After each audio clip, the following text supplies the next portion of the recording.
ಒಂದು ನಿಮಿಷ.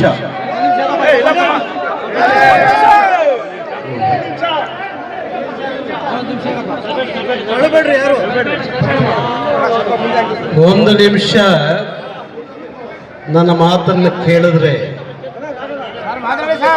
ನಿಮ್ಮ ಅಭಿಮಾನದ ಕಿಚ್ಚು ಇನ್ನೂ ಜಾಸ್ತಿ ಆಗುತ್ತೆ ಅಂತ ಅನ್ಕೊಂಡಿದ್ದೀನಿ. ಬಹುಶಃ ನಾವೆಲ್ಲ ರಾಜ್ಕುಮಾರ್ ಅವರ ಗರಡಿಯಿಂದ ಬಂದವರು.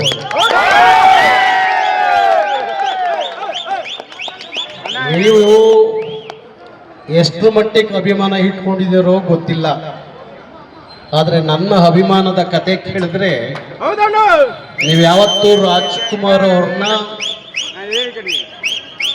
ಆರಾಧ್ಯ ದೈವಂತರ ಆರಾಧಿಸುವಂತ ಕೆಲಸಕ್ಕೆ ಸಜ್ಜಾಗ್ತೀರಿ. ರಾಜ್ಕುಮಾರ್ ನನಗೆ ಆದರ್ಶ. ಸಾರು ಇಂಗ್ಲಿಷ್ ಆಯ್ತಪ್ಪ.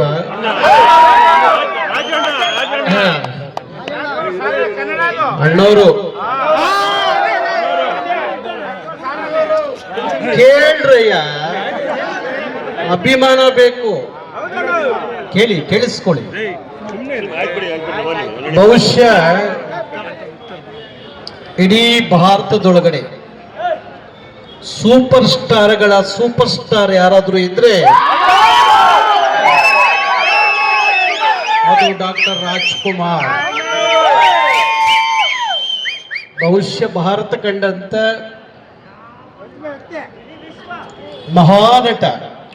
ಒಂದು ಗಾದಿ ಮಾತಿದೆ, ಆಡು ಮುಟ್ಟದ ಸೊಪ್ಪಿಲ್ಲ, ರಾಜ್ಕುಮಾರ್ ಅವರು ಮಾಡದೇ ಇರುವಂತ ಪಾತ್ರಗಳೇ ಇಲ್ಲ. ಬಹುಶಃ ನಾವು ಇವತ್ತಿನ ಸಿನಿಮಾಗಳು ನೋಡಿದಾಗ ಆದರ್ಶಗಳೇನು ಇರೋದಿಲ್ಲ ಇವತ್ತಿನ ಸಿನಿಮಾಗಳಲ್ಲಿ. ಆದರೆ ರಾಜ್ಕುಮಾರ್ ಅವರ ಪ್ರತಿ ಸಿನಿಮಾದಲ್ಲಿಯೂ ಒಂದು ಅದ್ಭುತವಾದಂಥ ಆದರ್ಶಗಳು ಸಿನಿಮಾ ನೋಡ್ಲಿಕ್ಕೆ ಹೋದಂತ ಎಲ್ಲ ಜನರಿಗೂ ಸಿಗೋದು.